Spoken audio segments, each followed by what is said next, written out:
Good evening, folks. I'm Haven Shoemaker. I'm the state's attorney for Carroll County, and I want to welcome you to the 10th annual Drug Overdose and Prevention Vigil. Now, if you would, please rise for the presentation of the colors by the Carroll County Sheriff's Office Color Guard and the singing of our national anthem by Kelsey Penso, who works for the Carroll County State's Attorney's Office. Color Guard, please advance.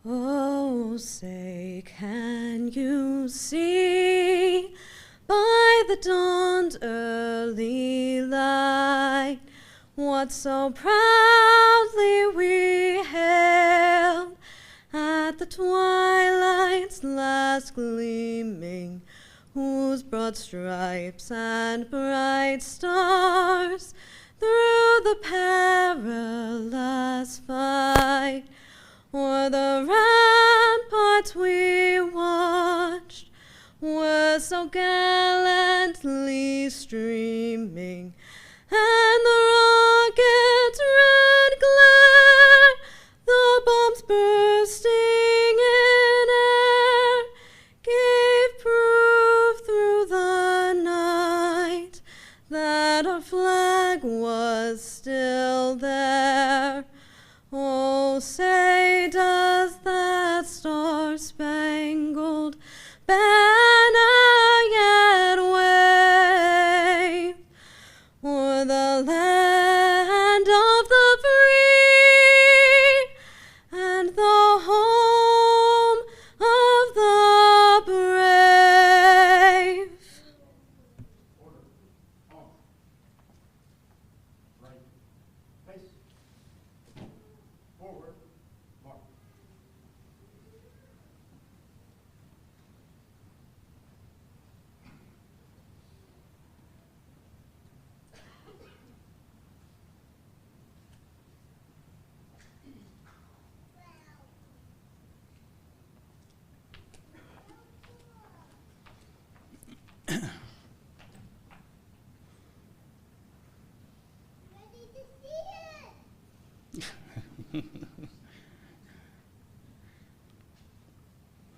All right, you can take your seats.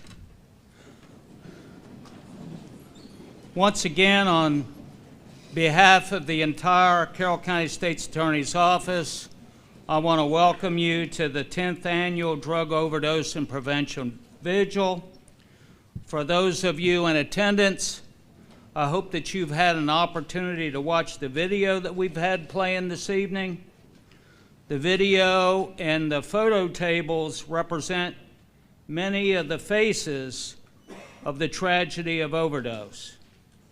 Although we can't read the name of every person who's passed from overdose, we wanted to make sure that there were ways to remember any victims of overdose who folks wanted to be remembered. And we're reminded tonight of the importance of having an opportunity to come together as a community to celebrate, grieve, support, and remember. We celebrate, grieve, and remember those loved ones, family and friends who we've lost to an overdose. We celebrate and support those in recovery. And we support those continuing to struggle with addiction and want to let them know that there are people who care and are willing to help with their struggle. This year's Vigil holds special significance as it marks the 10th anniversary of the Overdose and Prevention Vigil in Carroll County. As we come together to honor the lives we've lost, we also take this moment to recognize the remarkable progress our office and the county have made since the very first vigil back in 2015. In 2015, when the first vigil was held, since then we've made tremendous progress. One of the speakers that night, who's here tonight, as a matter of fact, was Bev Schmidt, who had lost her son Sean just 2 years earlier to an overdose from fentanyl, which was one of the first overdoses from fentanyl in Carroll County. From the deep pain she shared, something powerful and lasting was born. Her story became a cornerstone of one of our school-based prevention efforts. For the past decade, Beth's experience has been shared with every 11th grade student in Carroll County, starting back in 2016 through the Special Ops program, which helps to open eyes, spark conversations, and save lives. Along with the high school program, there are several other school programs which have come to being since that first vigil. We now have a middle school program called Don't Believe the Lie, which emphasizes the dangers of substance use through a program where kids learn refusal skills to help themselves out of bad situations and how to avoid risky behavior. Another vital program that was created in 2021 is Shatter the Cycle, a program focusing on breaking the cycle of addiction with kids growing up in homes where addiction is prevalent. From our partnership with Kelly Snyder, Carroll County Public Schools, and the Carroll County Youth Services Bureau came Camp Thrive, a one-of-a-kind camp for kids who've experienced childhood trauma in their home due to family substance abuse. At the time of that first vigil back in 2015, our county had 32 fatal overdoses that year. That number rose significantly in the years that followed, peaking at 71 fatalities in 2018. However, we've seen a steady downward trend in recent years. In 2024, we've dropped considerably to 22. This progress is no accident. It's the result, I believe, of strong collaboration between law enforcement, the Carroll County Public Schools, the health department, treatment providers, local nonprofits, and the dedicated prosecutors in our office. We know that addressing the opioid crisis requires more than just prosecution. It requires understanding, prevention, treatment, and accountability. Our office is committed to helping those suffering from substance use disorder to access the resources they need to break the cycle of addiction and avoid the revolving door of the criminal justice system. I want to say this, though. We will always aggressively prosecute those who distribute drugs that poison our community and take lives. But we also recognize that meaningful change comes from our collective efforts to treat the root causes of addiction. Programs like our early intervention program, which was launched by our office back in 2016, play a critical role in identifying individuals in the early stages of opioid use and connecting them with support before their situations escalate. While similar in purpose to the Drug Treatment Court, which began in Carroll County in 2007, the Early Intervention Program specifically targets individuals at the beginning of their involvement with the court system. Since that first vigil, we fought hard and we continue to fight with compassion, resolve, and unity. This 10-year milestone is not just a remembrance of those we've lost, but a reaffirmation of our commitment to saving lives, supporting families, and building a healthier Carroll County. Now, we're fortunate this evening to have several dignitaries from the community who are present here with us who not only have supported our office in the fight against substance use disorder, but have supported our community partners and the community as a whole. So please hold your applause until all our dignitaries have been announced. And if I leave anybody out, of course, I apologize for that. So our state delegates, we have Delegate Christopher Eric Boucher. Wave your hand, Eric. Delegate Tomlinson's on his way. He's at a ceremony at the Career and Tech Center, so he's going to be running a little late. From our Board of County Commissioners, we have Commissioner Tom Gordon. Commissioner Kyler will be here late because he's with Delegate Tomlinson at that thing I just mentioned. We also have Westminster Councilman Kevin Dayhoff. We have our Clerk of the Court, Heather DeWeese. From our law enforcement partners, we have, of course, Sheriff Jim DeWeese. We have Detective Sergeant John McGee of the Maryland State Police. And we have Chief Tom Ledwell of the Westminster Police Department. Did I miss anybody? Yeah, okay. All right. Give them a round of applause.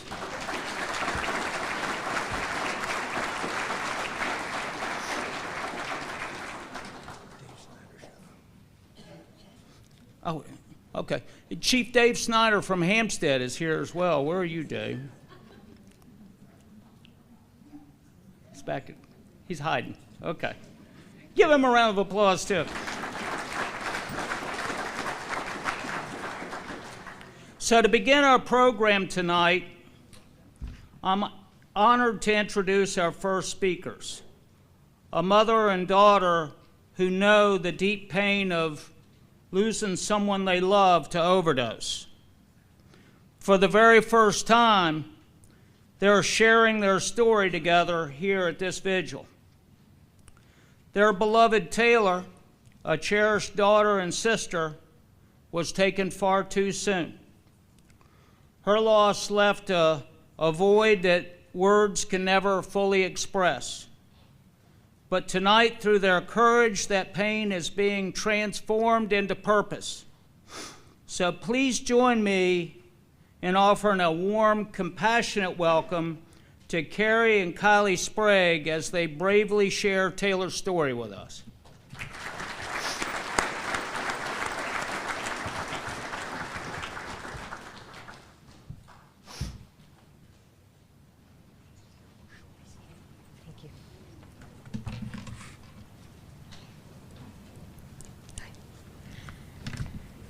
Taylor grew up here in Carroll County.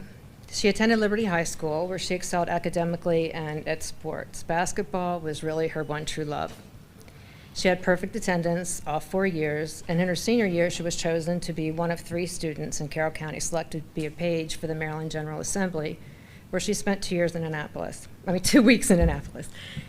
She went on to graduate from the Hill Scholar Program at Carroll Community College, and then attended UMBC.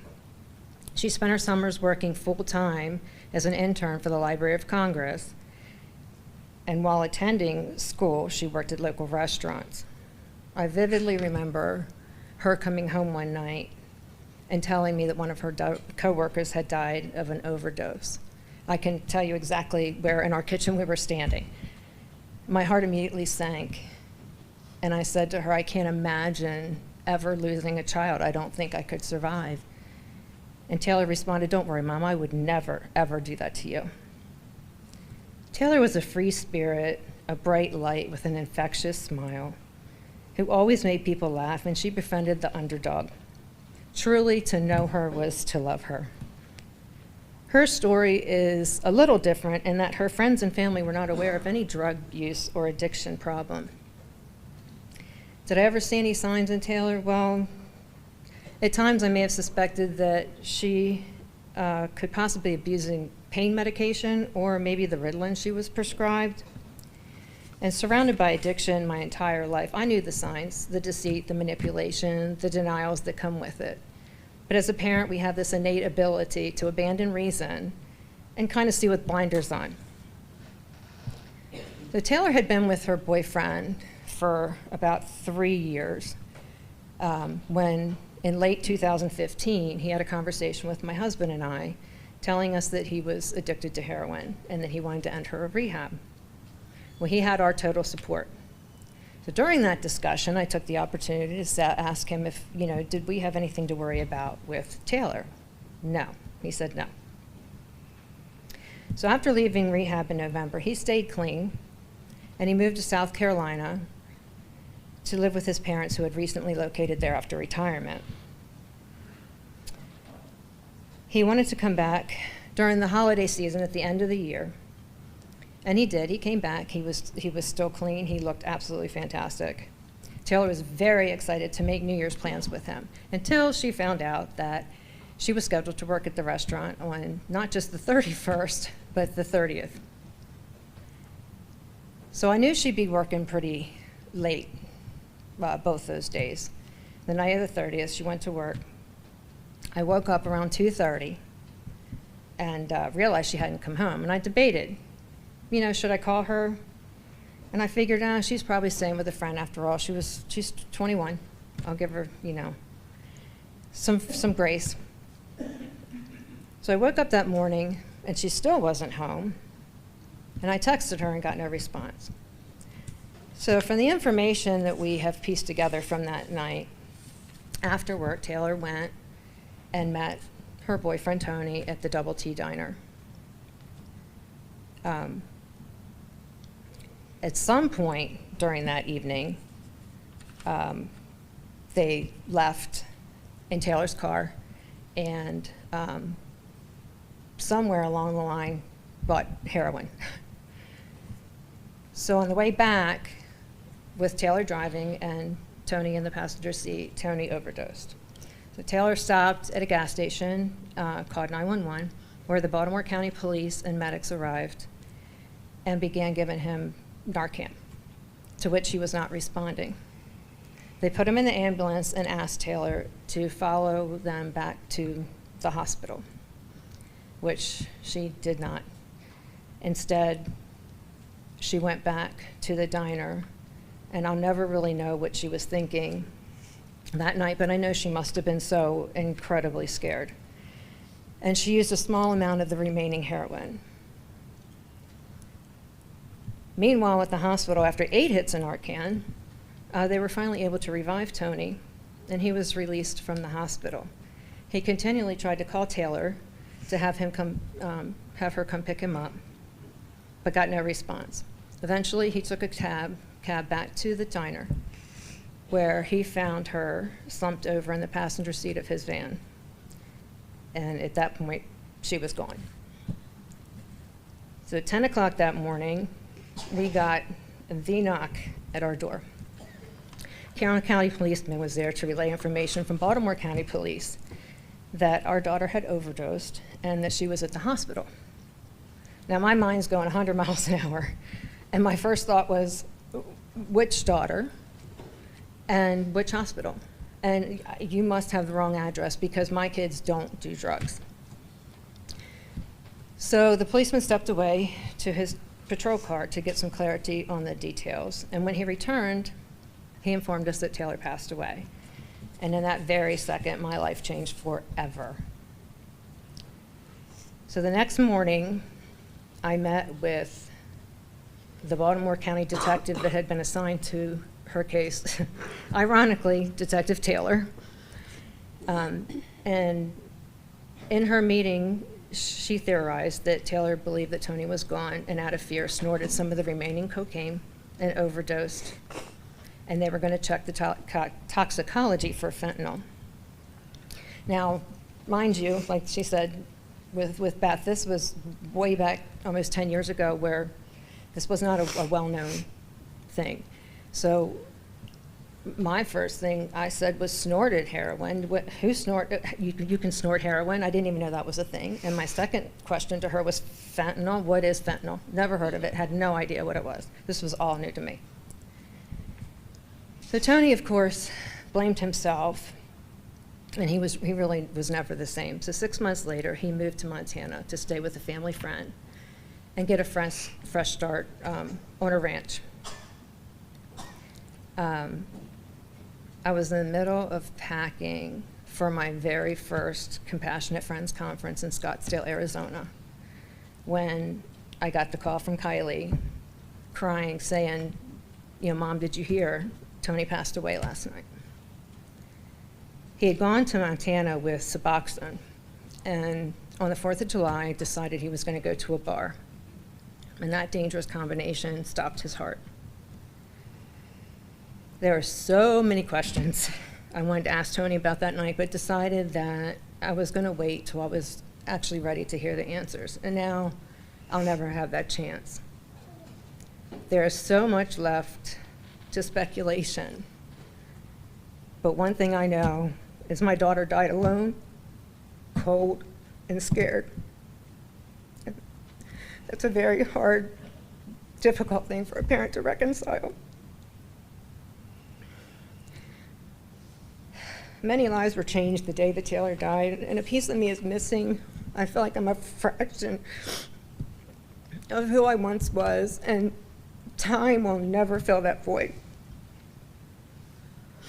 One of Taylor's favorite quotes was, "Don't ever look back, you're not going that way."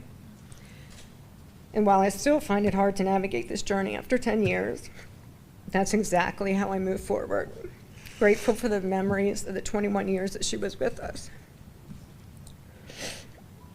So now I'm going to hand this over to Taylor's sister Kylie so she can give you a sibling's point of view. But before I do, I just want to say that Taylor made a choice that night, but she's still a victim. We're all human, we're all fallible, but yet we're all worthy. We're worthy of the hard work and dedication Carroll County has provided over the last decade to provide hope, help, and awareness to this epidemic. Standing up here telling Taylor's story is something I never, ever thought I would do. But if it can help even one person or one family, she would be so proud. Thank you. Kylie. Hi everyone, my name is Kylie Sprague, and I lost my older sister, Taylor Sprague, when I was 18 years old. Sorry, bear with me.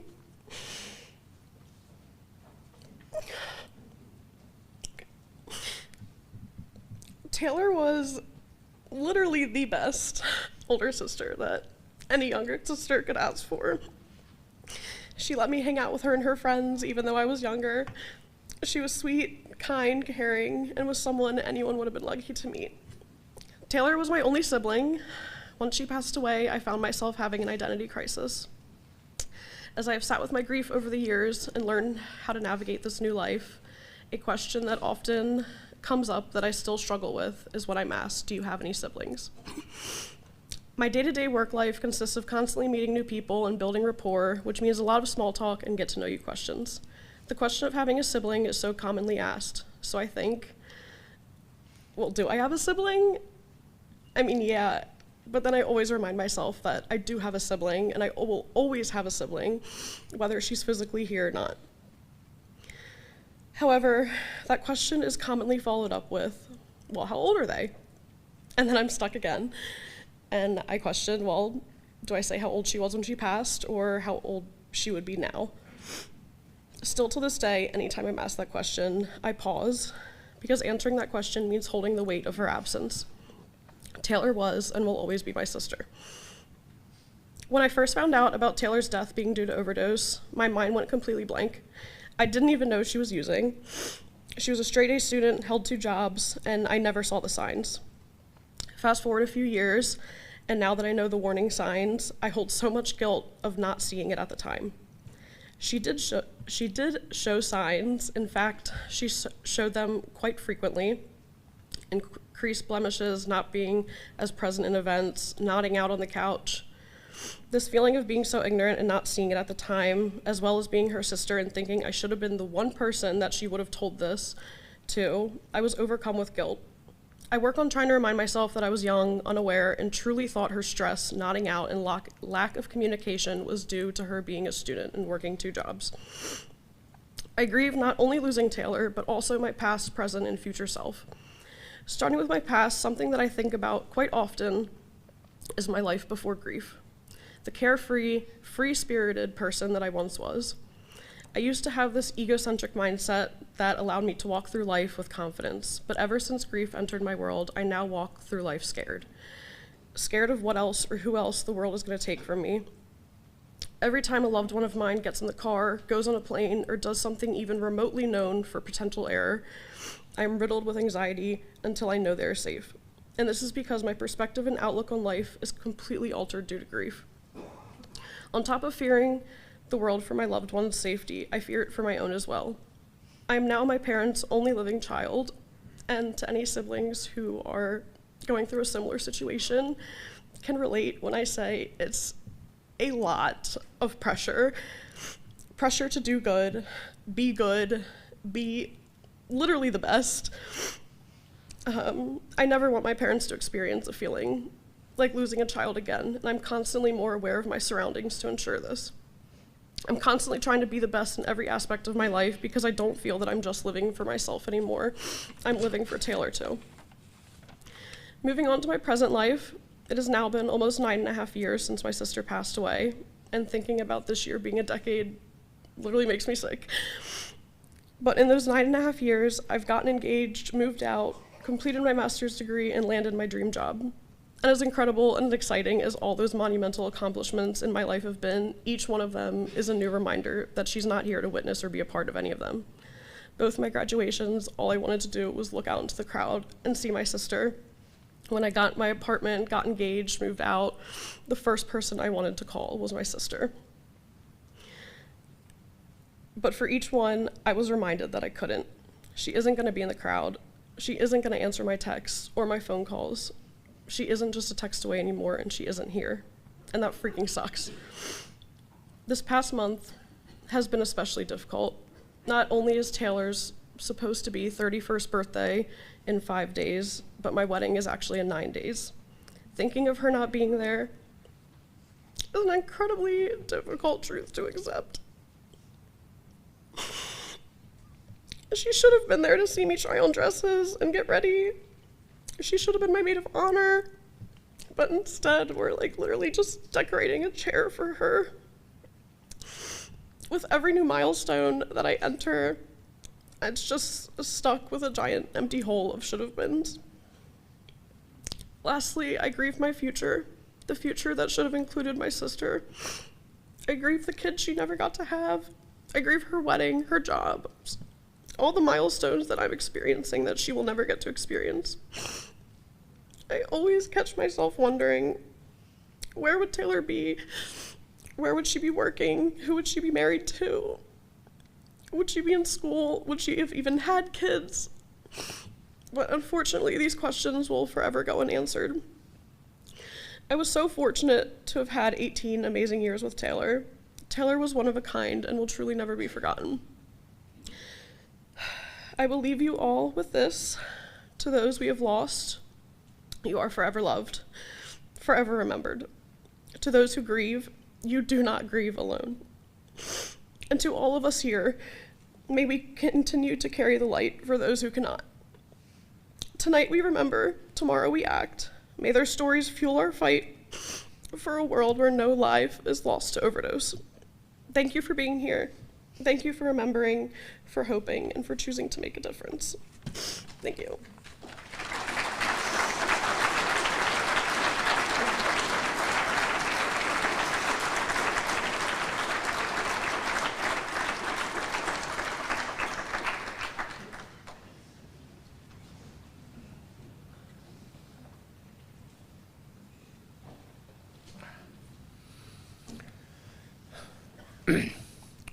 So I have the honor and privilege to introduce our next speaker, and he is a really good friend of mine. He is the executive director of Tranquility Woods, which is a treatment center that covers all levels of care. He is an incredible father, one of the best fathers I think I've ever witnessed, watching him take care of his kids. We became friends sometime around 2010 and just connected immediately. And one of the things that many of you in this room know, that Tim is an artist. He helps us with Camp Thrive. He comes out, gives his time to teach the kids and show the kids a little art. He's also the one that painted the painting in the Triangle Recovery Club that many people in this room see on a regular basis, which is the painting of the third alcoholic, and he kind of put it in the perspective of a couple of young guys helping an older guy, and it is the cornerstone of the Triangle Recovery Club when you go up to see that. We've become very close, and I'm going to say this, I just thought about it. He's also, if you ever were driving through Baltimore a few years back and saw the graffiti on the side of buildings that was Ray Lewis and Art Modell, well, there's your guy right there. He was the one doing that. He was, hopefully I didn't just get you in trouble, Tim, by saying that. It is my honor and privilege to invite my dear friend, Tim Zukis, up to speak.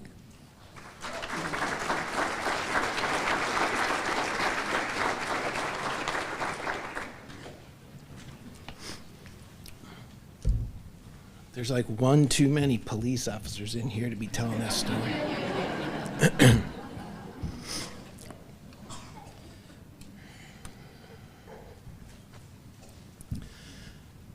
My name is Tim Zukis. Like Tim said, I'm a father. I'm in the treatment space, run a treatment center.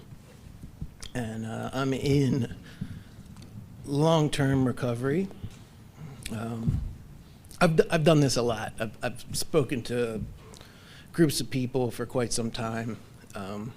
Almost never am I nervous, but just to kind of tell on myself, tonight is an exception to that. I feel wildly unqualified to do this room justice right now. It's just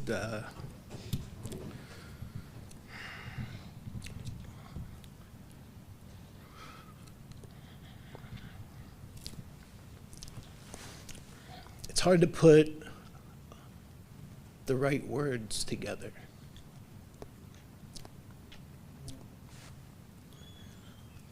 To honor the people that we lost. I mean, I know countless people that passed away from addiction. And I cannot imagine being a sister or a parent or a brother to somebody that, you know, made some wrong decisions and perished because of it. It does not seem fair.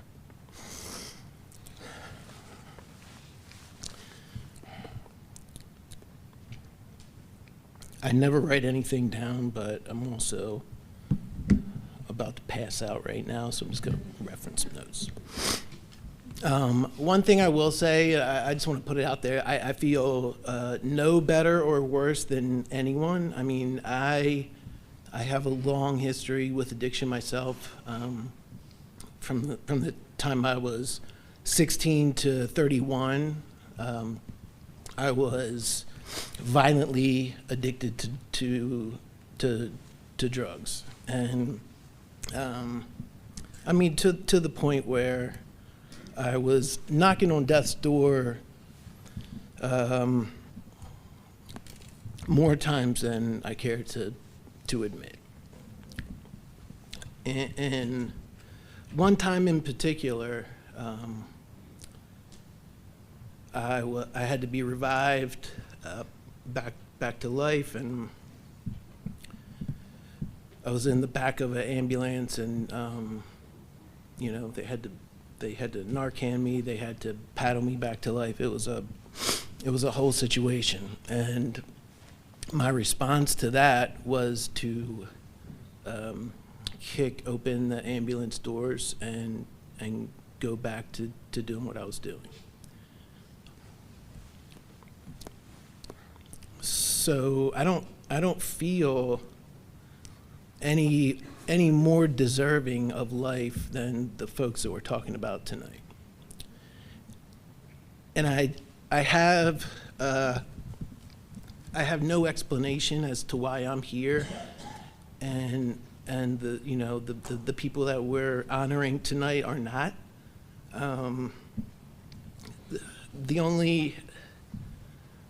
The only thing that I can string together as a possibility is, you know, that I'm here to help. And you know, I don't know that I'm qualified to help. I know that I'm willing to help. And so I think it's important to figure out, like, what does that mean? Like, how do we help? I treated recovery and treatment and all of that like a revolving door. I was in and out of treatment. I was, you know, in and out of recovery for the better part of a decade. And thinking about why that happened that way is, you know, is confusing, because I didn't want to hurt myself. I didn't want to hurt the people that love me, but I couldn't stop. And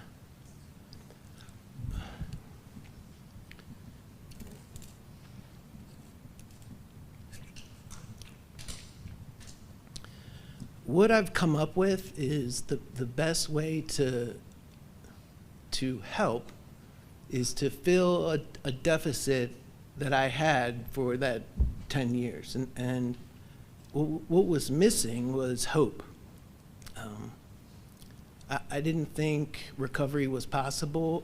I didn't think that I was deserving of it. And when you lack hope, it's just a really, really dark place to be. And when you're in a dark place like that,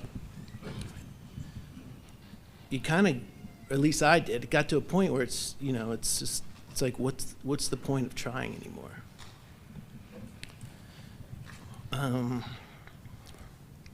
And I think what we need to do is to focus on that, and you know, that's why I choose to stay, you know, in the trenches, and I choose to burden my wife with all of these children I have, to go out and you know, and try to help people. And there's big consequences to pay when I get home, and I pay them. That was a joke. I don't pay him. She's very, very supportive. but that's why I choose to do it, because I'm out there still, you know, like in a different body, and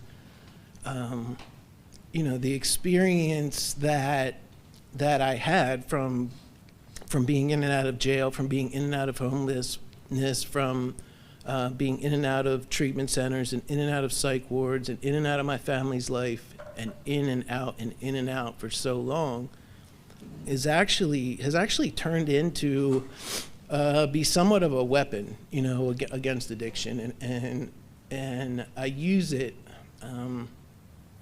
to not only relate to people that are in active addiction, but I use it as a testimony to what can happen when there's like a splinter of hope available to that person. And that splinter turned into a much bigger fire and passion in me about recovery. And my whole life is, you know, surrounded by recovery. I felt compelled to point that out because everybody in this room has an opportunity to put their hand out to somebody that needs help and offer that hope, regardless of if you're in recovery or not. Or, I mean, I think everybody in this room has the God-given ability to be their brother's keeper. And, you know, I just ask, you know, very humbly ask.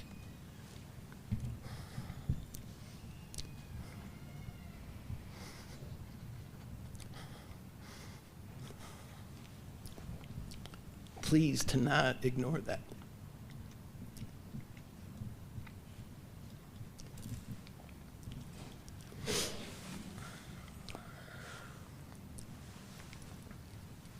I was like really hyping myself up that I wasn't gonna shed a tear up here before even anybody was in this room, and I was watching the faces on the screen. I was, you know, deep breathing my way through through crying. My wife's the only one laughing at me right now, so appreciate that. Thank you. I'm not gonna do this, but thank you very much.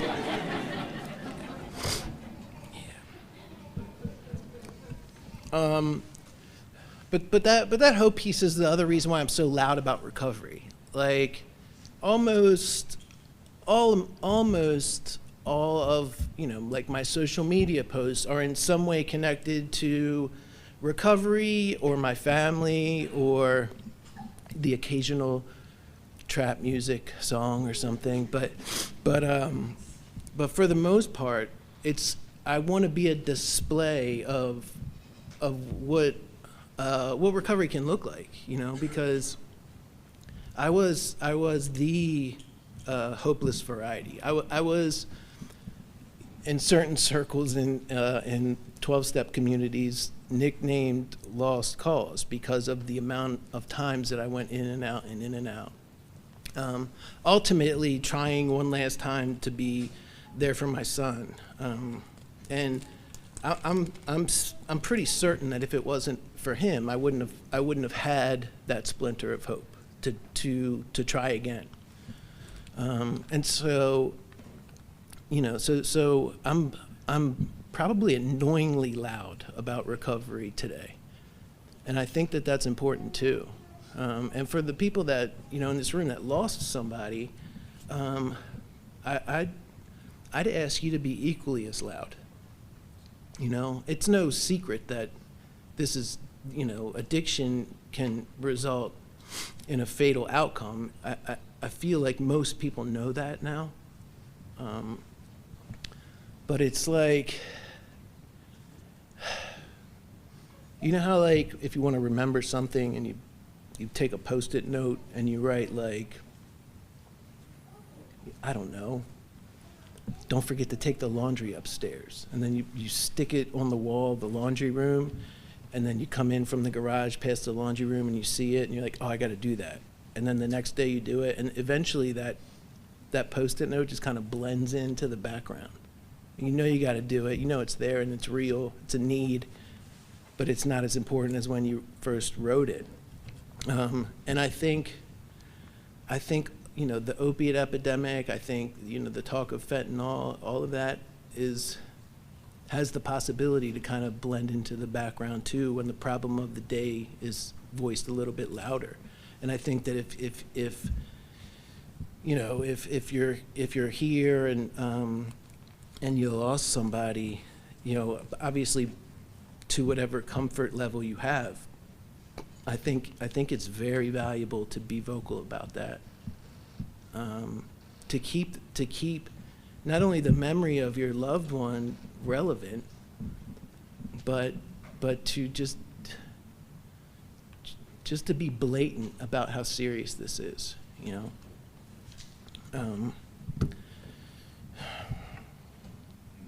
I'm so grateful to have been asked to come here, and like I said, I feel very underqualified for this. I'm a regular person that, I guess just trying to do what's right. And I'm thankful for everybody that has the courage to show up here. I know several people in this room, and I know who you lost. And I know a lot more people that, that passed away to this, and their families aren't in this room. It's a tragic part of life, but it doesn't need to be, that life doesn't need to be wasted. It can be very valuable in helping save somebody else's life. Also, Tim gave me very little instruction on what I should be doing. Really vague, just like, you got a little bit more time than I thought, but there was no actual number he was giving me.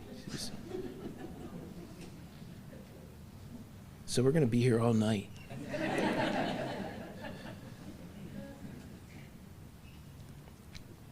Anyway, I'm grateful for my family to come here, support me. I'm grateful for my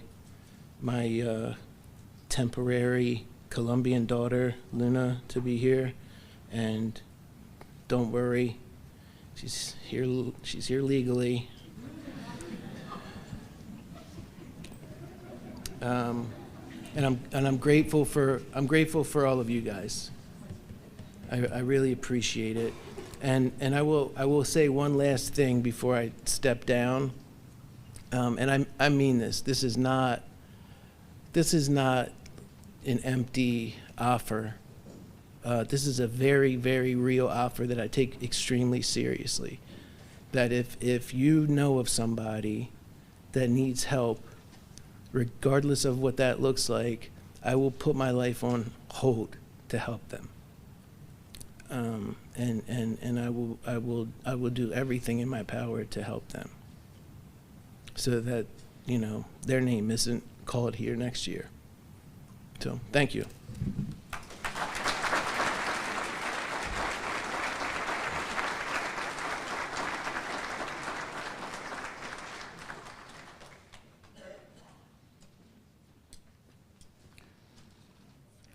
Now we're at the part of the night where we're going to do our community awards, and so I'd like to have Special Counsel to the State's Attorney, Mr. Alan Culver, come up.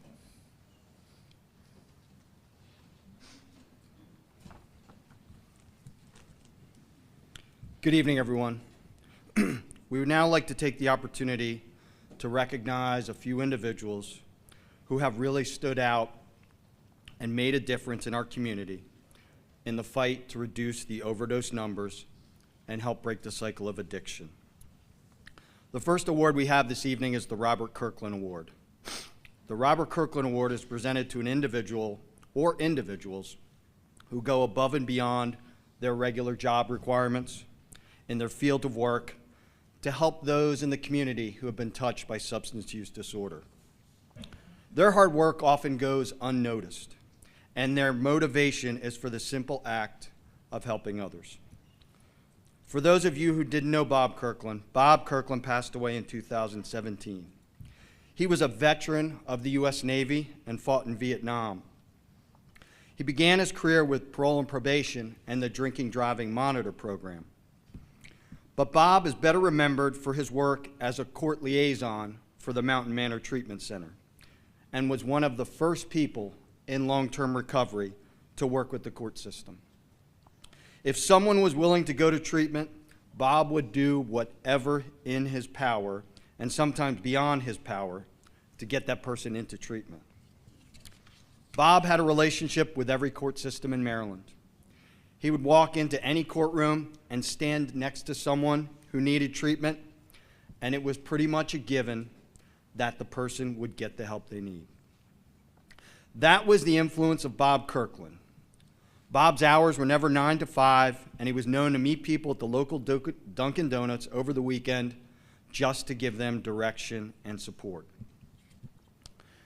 This year, the Robert Kirkland Award is presented to 2 individuals. In response to Maryland's 2022 call to identify gaps in the continuum of care in the state, one individual saw a critical but overlooked barrier: transportation. That person is Jimmy Gast. Without any formal grant writing experience, he secured a $15,000 grant to launch a helpline and provide Uber health rides, exhausting the funds in just 3 months. Determined to continue, he personally met with the state's Special Secretary of Opioid Response and applied for a full-year grant. Since then, the program has provided 5,000 rides to treatment centers. That's 5,000 chances for someone to choose recovery. And while a vision can drive progress, implementation is important as well. One of the steady voices behind the scenes, answering the phones and coordinating rides, is Charles Sangston. His tireless dedication does not go unnoticed. Charles is 365 days a year, 24 hours a day, arranging rides and seeing the coordination through the end. Their compassion and leadership have given thousands of rides towards healing and countless others a reason to hope. Tonight, we honor their unwavering commitment by presenting the Robert D. Kirkland Award to Jimmy Gast and Charles Sangston of the Hoffa Foundation.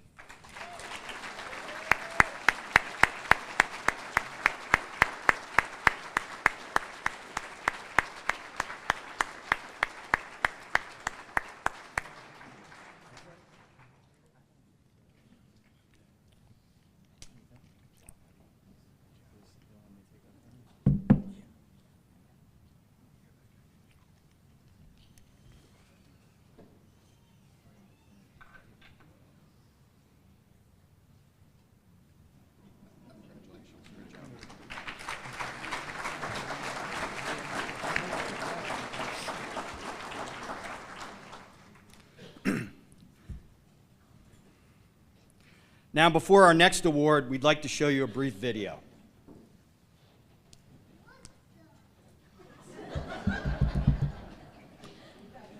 I feel the same way.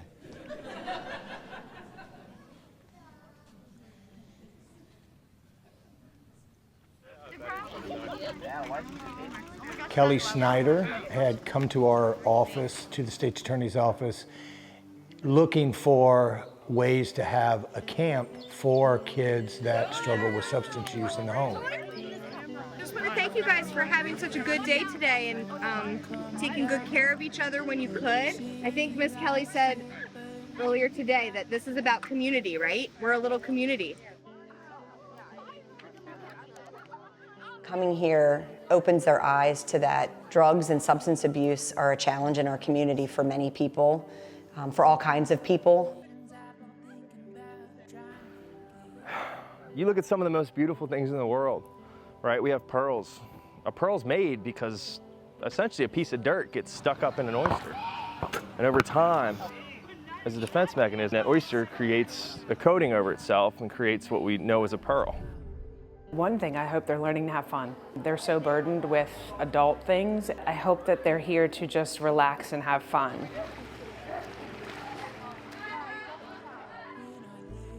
Camp Thrive is a way to literally break and shatter the cycle of family addiction.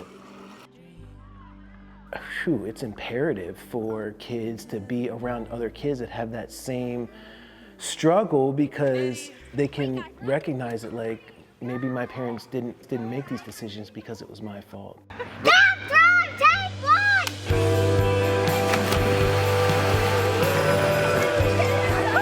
Not a need for stigma, so that they can know that they're not alone, and so that they can really recognize that there's hope.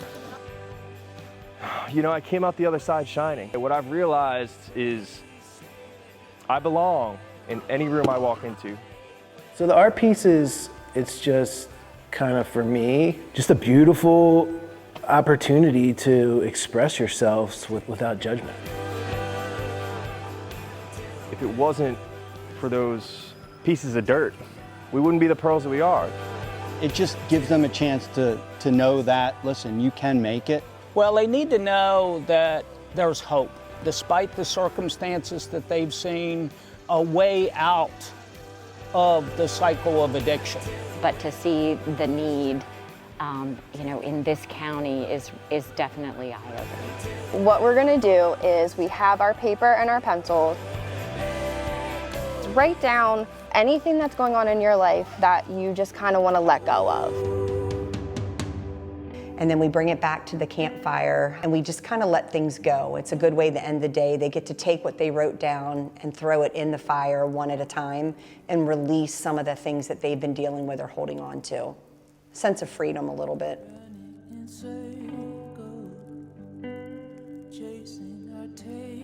What's kind of you hope that the takeaway will be from this camp?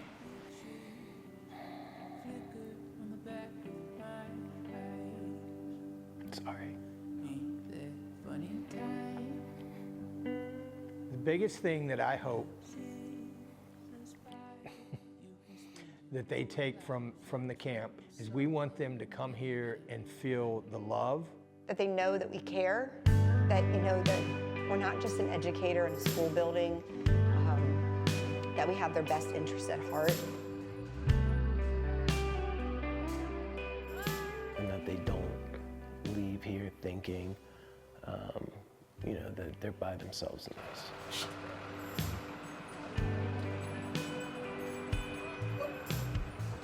I love this camp. I do. It's just such a great place to be. And I'm just so proud of the kids.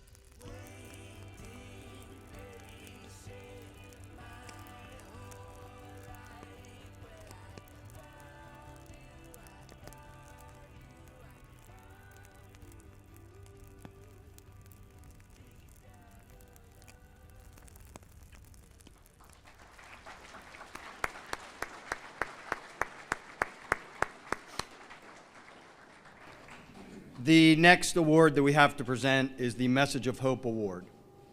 The Message of Hope Award is presented to individuals or organizations who embody and share a message of sobriety, offering hope and a better way of life to those in our community affected by substance use disorders.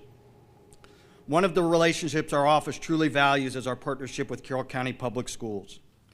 This relationship dates back to when I was a new prosecutor almost 24 years ago. At that time, one of the investigators in the office, George Butler, would visit the school health classes and speak to the students about the dangers of drugs and alcohol. Since then, that relationship has grown and become even more vital to the well-being of our community and has included many programs, including Camp Thrive. Camp Thrive was launched in 2019 and was a brainchild of Kelly Snyder from the Carroll County Public Schools. Kelly reached out to our office for help in getting this unique and much-needed program off the ground, and we were honored to support her from day one. Camp Thrive is a weekend retreat provided at no cost to the families of the children who attend. Each year, approximately 30 children who have been identified as experiencing trauma related to substance use in the home get to experience Camp Thrive. Whether it's the result of an overdose in the home, an incarcerated parent, or just the chaos that addiction can bring. These kids deserve support, healing, and hope, and that's exactly what Camp Thrive offers. This weekend wouldn't be possible without our next award recipients. As you saw in the video, Camp Thrive is held at Red Barn Ranch in Sykesville. That partnership began 3 years ago and has become absolutely essential to the camp.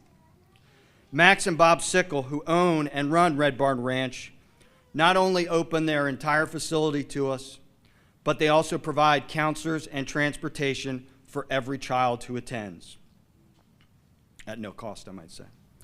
With deep gratitude, we honor the generous investment of time, resources, and heartfelt commitment by Camp Thrive to the children of Carroll County. Your unwavering dedication to create a safe, uplifting space where kids can connect, heal, and feel part of something greater has made a lasting and immeasurable impact. This year, the Message of Hope Award is presented to Max and Bob Sickles and Red Barn Ranch. Accepting on behalf of Bob Sickles and Red Barn Ranch is Max Sickles.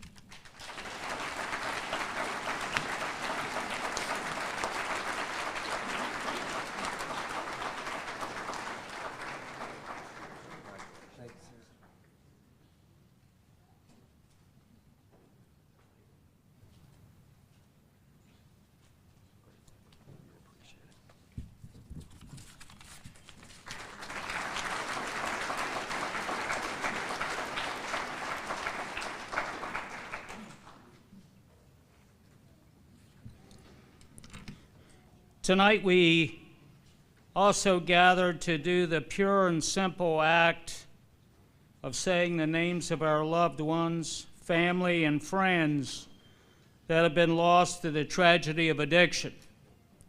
So at this time I'd ask Tim Weber, our community education liaison, come up for the reading of the names and the candlelight. Tim?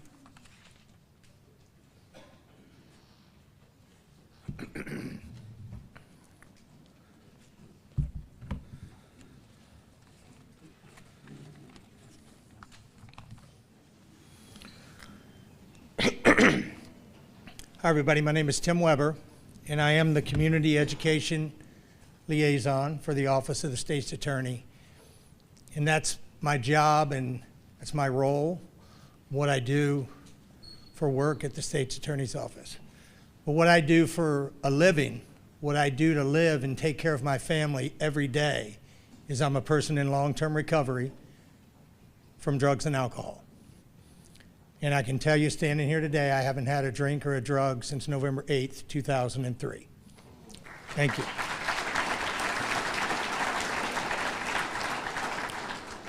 And it's an honor and a privilege to be a part of this overdose and prevention vigil. And I've been a part of all 10 of them. And I've been really reflecting, in our state's attorney alluded to a lot of this, a lot of the things that have happened since that very first overdose and prevention vigil. And a lot of things have happened is the community has come together, from law enforcement to judges to the health department to nonprofits to all of the community coming together to work together to really lower these numbers. While even one number is too many, we are definitely heading in the right direction. And I've been really thinking about the first vigil, and Beth and I, and how far we've come together as partnering and doing things together in the community. And I remember that first vigil, we were the speakers. And I told a story, and I'm going to very quickly tell that same story again. And it's about a priest, an atheist, and an Eskimo.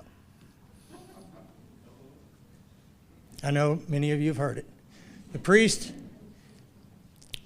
and the atheist are in a coffee shop in Alaska, and they're having a conversation. And the priest asked the atheist, "Why don't you believe in God? Why don't you believe in the God that I believe in?" And he said, the atheist said to the priest, "I'll tell you exactly why. I'll tell you when I remember that I didn't believe. Do you remember the storm we had years ago? That it was a blizzard. You couldn't see your hand in front of your face.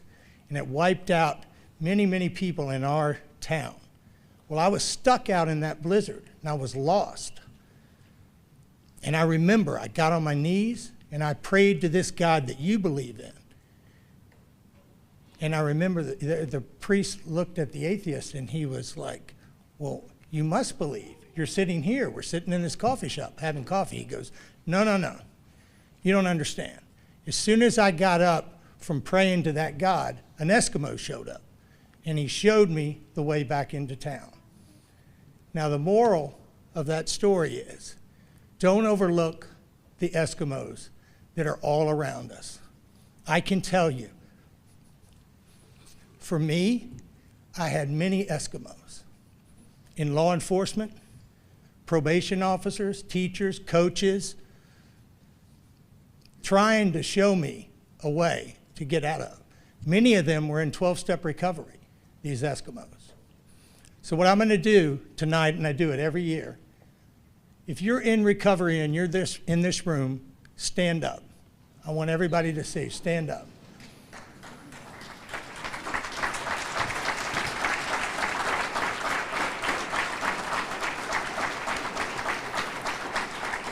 If you're here and you're hurting, you have a loved one that's struggling and doesn't know the way out, these are your Eskimos. These are your Eskimos. They're in this room, they're right next to you, and I guarantee each and every one of them would show you the way back to safety, because that's what happened for me. So now I'm at the part of the night where I'm going to read the names of all the people we have lost. And each year it gets harder because I read names. I read names of people that were at the previous vigil, people that I've grown close to in recovery. And I've gotten to know the families of people who have lost people, and I've gotten close with them, very close with Beth. And it gets harder each year. So right now I'm going to have Sheriff DeWeese, Sergeant Detective John McGee, Councilman Kevin Dayhoff, and Chief Thomas Ledwell come up.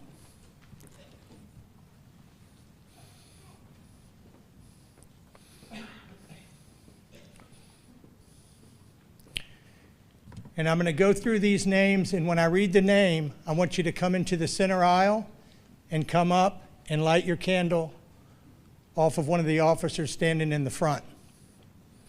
And then just encircle the portico as you light your candle. I can tell you that I go over these names over and over, and I apologize in advance because I will probably make a mistake, but I can tell you that I'm reading these names out of love, out of pure love.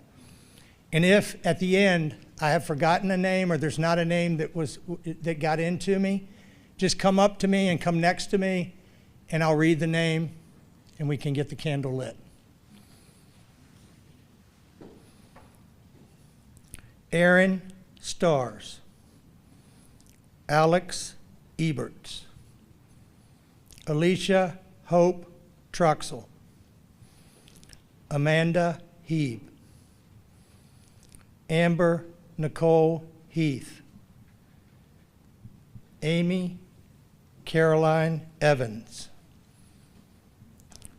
Amanda Marie Knight, Amanda Trent,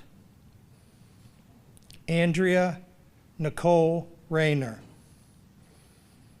Andy McDonald, Alicia Graham, Anthony Hudman, Anthony Hunt, Anthony Johnson, Ashley Jenkins, Ashley Marie Hill,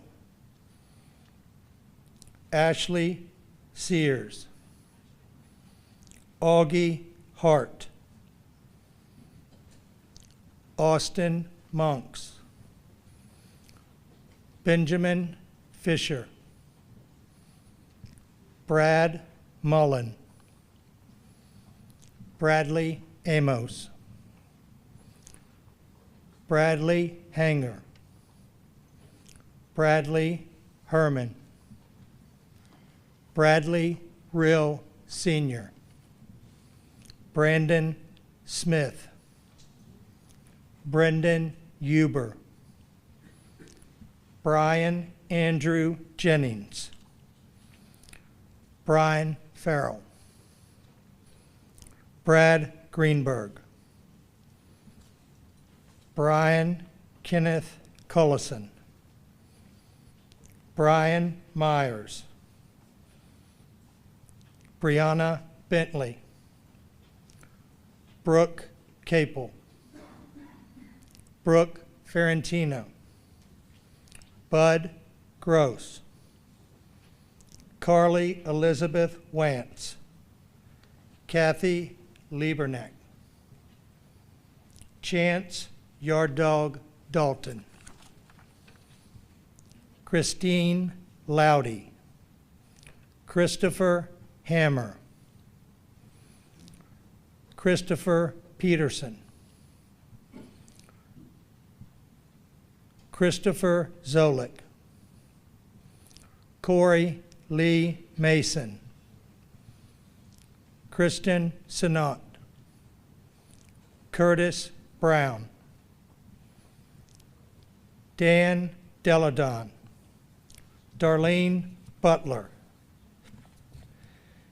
David Michael Cast, David Steinfeld, Desiree Schrouder, Charles Schrouder, Donald White, Donnie Goodman,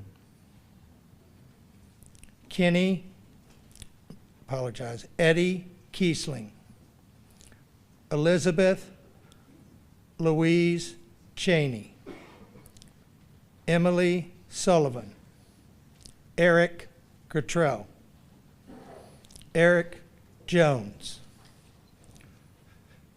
Francis Dean Boudreau, Garrett Kelly, Gregory Nelson, Haley Nash Beagley, Heather Phillips, Holly Sykes, Howard Smith,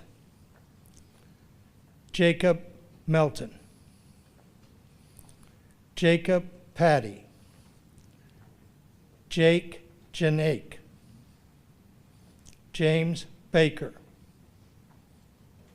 James Doyle, James Gates, James Jimmy Zumbrum, James McCann, Jason Berry, Jason Lee Brown, Jason Leister, Jason Swagger, Janine Ann Wallace, Jeffrey Thompson, Jeremy Limperis, Jennifer Shraver, Jesse Bird, Jesse Clappett, Jimmy Niven, Joey Veneri, John Christopher Romeo, John Keogh, John Michael Nieberlin, John Mitchell Cotretti Jr., John Sheehan, John Schenkel, Jonathan Lee Carnegie, Jonathan Reinhardt, Jonathan Wright, Jordan Cashmire, Jeff Bolista Joseph Ballista, Ryan Ballista. Joseph Hamilton. Josh Wallace. Justin Bowen. Justin Grooms. Karen McLean. Katie Owens. Kendall Ann Smith. Kenneth Hornung. Kevin Joseph Guy. Kevin Mackey. Kevin Moran. Kevin Saul. Kimberly Anderson. Kristen Spurrier. Lanny Ray Charles Jr. Larry Williams. Lawrence Michael Kent. Lexus Cantwell. Liam O'Hara. Lindsay Gover. Louis Frock. Luke Dubell.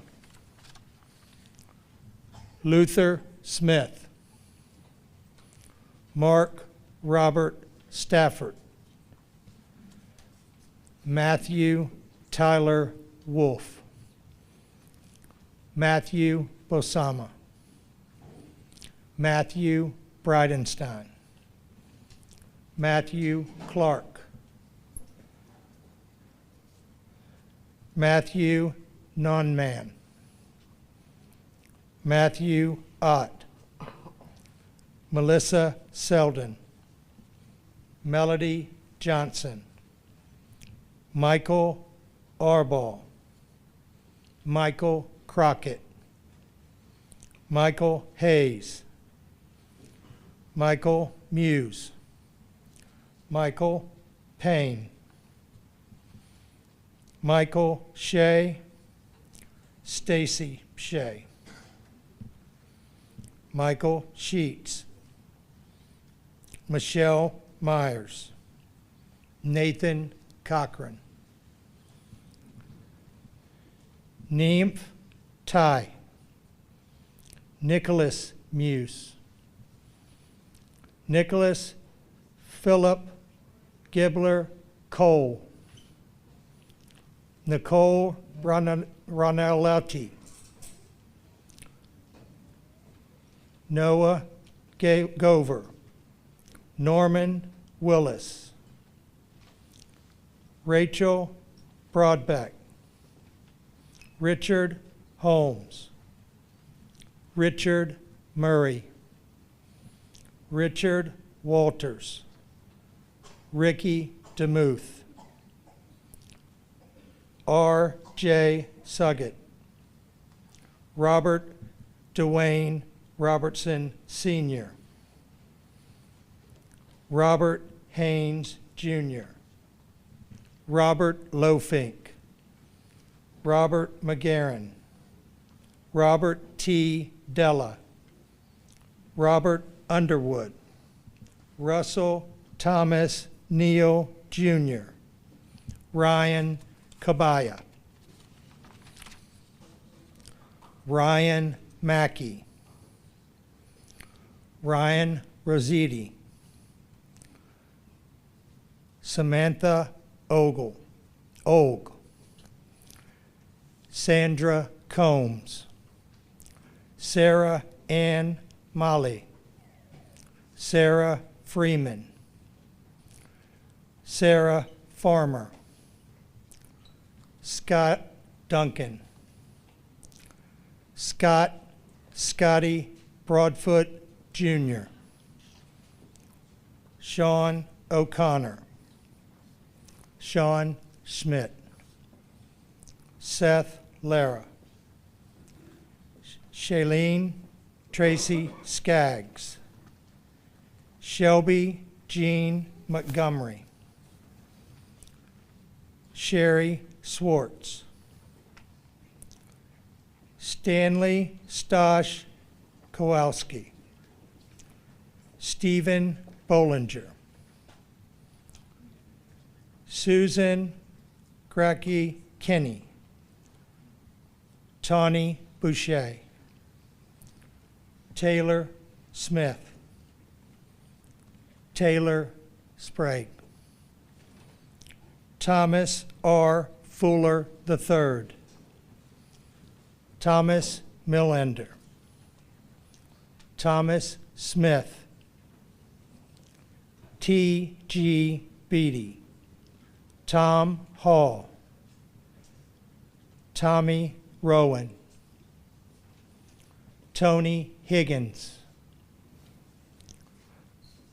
Travis Wolfus, Trey Atkins, Tucker Lamb,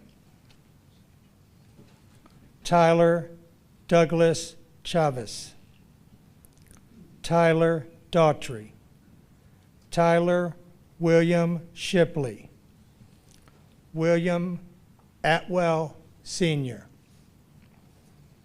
William Joseph DeLauder, William Keith Lintzner, William Smith, Zachary Keith Honesty, Zachary Oline. And if there's any name that was not read and you want to come up, feel free.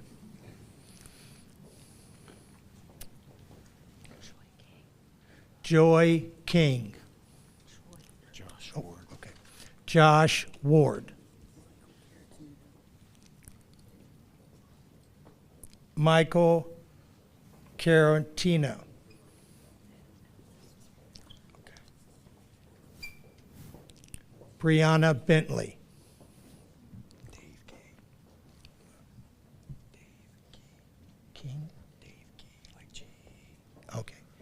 Dave Key. Brage Friend. What? Brage Friend. Brage Friend. Brian Coleman. Brian Coleman. Lewis Yates. Lewis Yates. Victor Ladle. Victor Ladle. Sean Littlejohn. Adrian Myers. Dane Zemsky.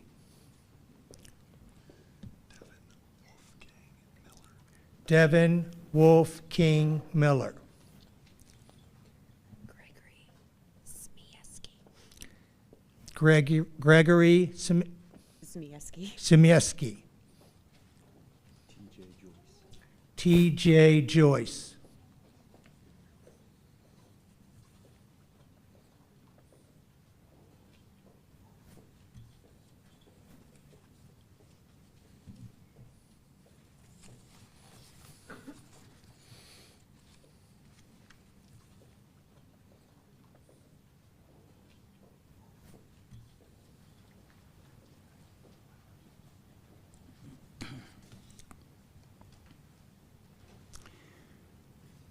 This time I'd like to call upon Deacon Joseph Slattery to lead us in the benediction.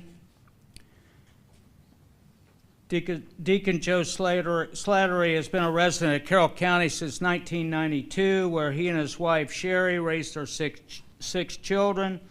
His second son proudly serves as a sergeant with the Maryland State Police and is married to Samantha Freed, formerly of the Carroll County State's Attorney's Office. Deacon Joe enjoyed a 39-year career as a sales director with IBM before retiring in 2024. In 2021, he was ordained as a deacon and currently serves at St. Joseph Catholic Church in Eldersburg, where he is dedicated to ministry, service, and faith in action. Deacon?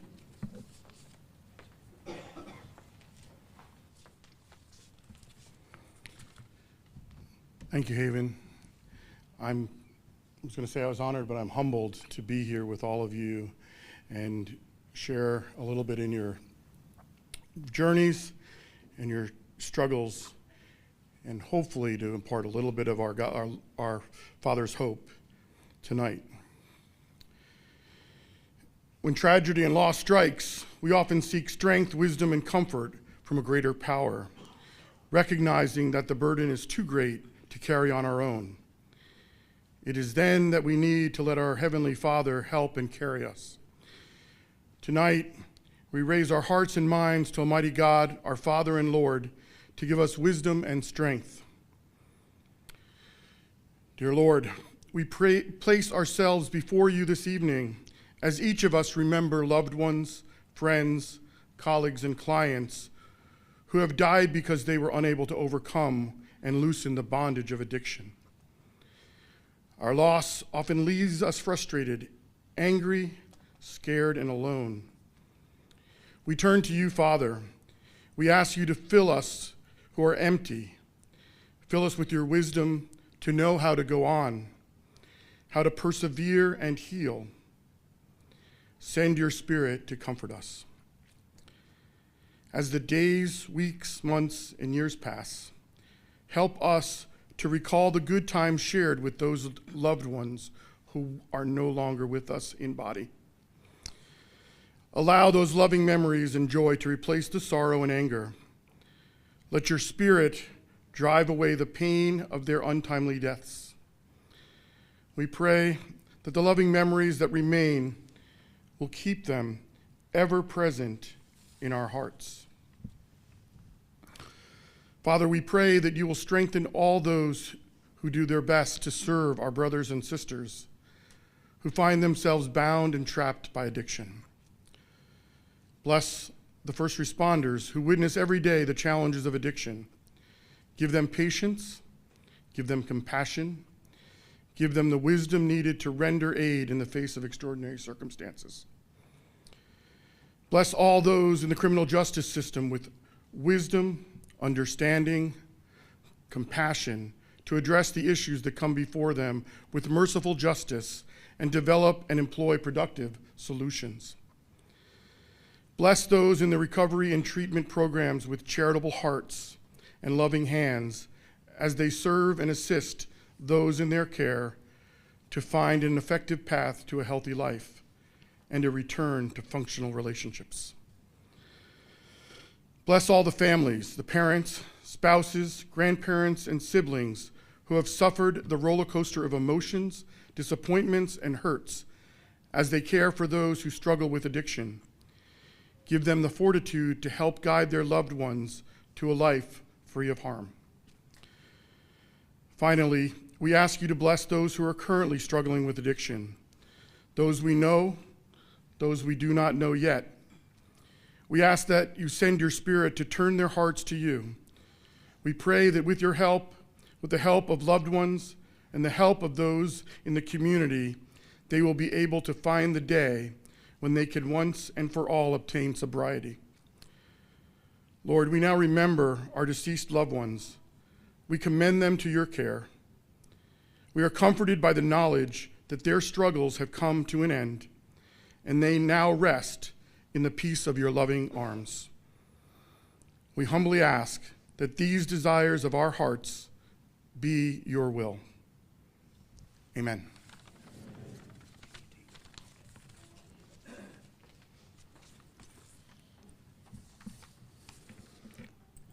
I want to thank everyone for coming out and supporting one another this evening.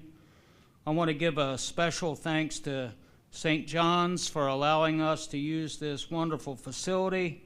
Special thanks to Jennifer Smith, who's responsible for much of the planning and organization of the evening, Alan Culver, Tori Farr, John Carhart, and our investigators, Elizabeth Klinger and Tim Weber, who are on the planning committee, and all the other members of the State's Attorney's Office for the time and effort they put into this evening. Now that concludes this evening's drug overdose and prevention vigil. Please join us in the back for some light refreshments, and on your way out, feel free to take with you a memory stone. The memory stones are there for folks to take and Write the name of a loved one lost to an overdose on the memory stone and leave it somewhere special. It could be a room in your home, the backyard, or a park, or somewhere you feel connected to them. There are also baskets to dispose of your candles, if you'd like, at the end of the table out back. Thank you again for coming. Enjoy the rest of your evening, and God bless.